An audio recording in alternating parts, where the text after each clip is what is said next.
Chance to do by the end of the first half. They can take the lead, and they do! The disturbing details drew attention from around the country. This involves a teenage girl who was taken from a Dallas Mavericks game.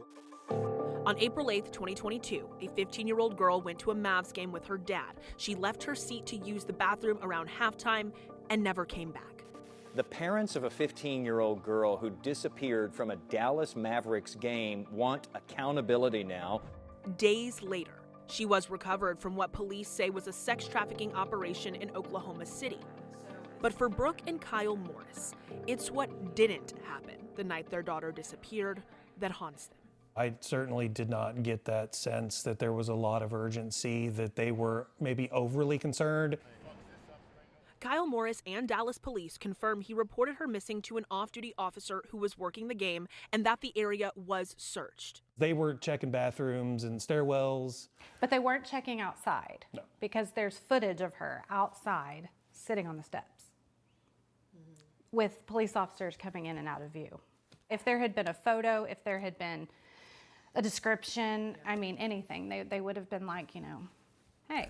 And when they didn't find her during the initial search, Kyle Morris was told he had to report her missing to the police department where they lived, in North Richland Hills, 30 miles away. According to the North Richland Hills Police Department, by the time Morris got back home and filed the report, it was 1:24 the next morning. The department entered her into the National Missing Person database about 2 hours later at 3:27 a.m. Even though the teen went missing in Dallas, it was 2 days before the Dallas Police Department sent out a bulletin to patrol officers on April 11th. A week after that, on April 18th, she was found, not by Dallas or North Richland Hills Police, but by Oklahoma City Police, only after her parents worked with an anti-trafficking group in Houston to match her photos with sex ads that traffickers had created of her online. Had any circumstance been different, how long would it have taken Dallas or North Richland Hills or the FBI or Homeland to find her? How long before they found those ads? When the unimaginable happens, time is as warped as it is crucial. When your child is missing, every day is like a year. The Morrises weren't strangers to this feeling. Their daughter had run away before, many times, and they'd gotten a similar response from police, many times. She's a runaway. She'll be back. You don't know where she went. We don't know where she went. It was pretty much the narrative of, she'll turn up. Try not to worry about it too bad. And every other time, they were right. But it only took one time for them to be wrong, exposing a major snag in the system. Shortly after the Morris' daughter was recovered, WFAA asked DPD why Kyle Morris had to travel all the way back to North Richland Hills to file his report.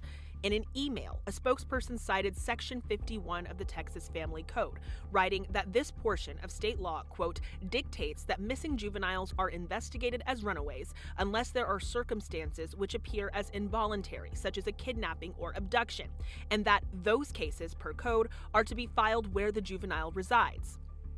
The Morrises say they were told the same thing. How does DPD interpret that part of Texas code?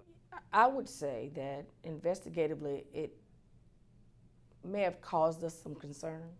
Assistant Chief Katrina Shedd is over DPD's Investigations Bureau, which houses the unit that works runaway cases. It's difficult to articulate that to, can you imagine being a parent, articulating that to them, not here, but there, go there and report, Difficult to articulate, but even harder to explain, because when we look through Chapter 51 of the Texas Family Code, we found that the Texas law does say a child as young as 10 who leaves home, quote, voluntarily for a substantial length of time or without intent to return is considered to be a runaway.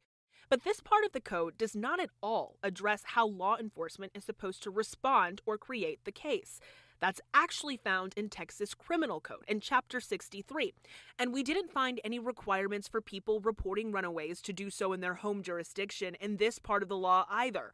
Actually, DPD's website says that to report a runaway juvenile to the department, the juvenile's legal address has to be in the city of Dallas.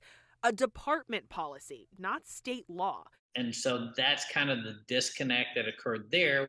Texas State Senator Kelly Hancock, who represents North Richland Hills, introduced Senate Bill 2429 during the most recent regular legislative session.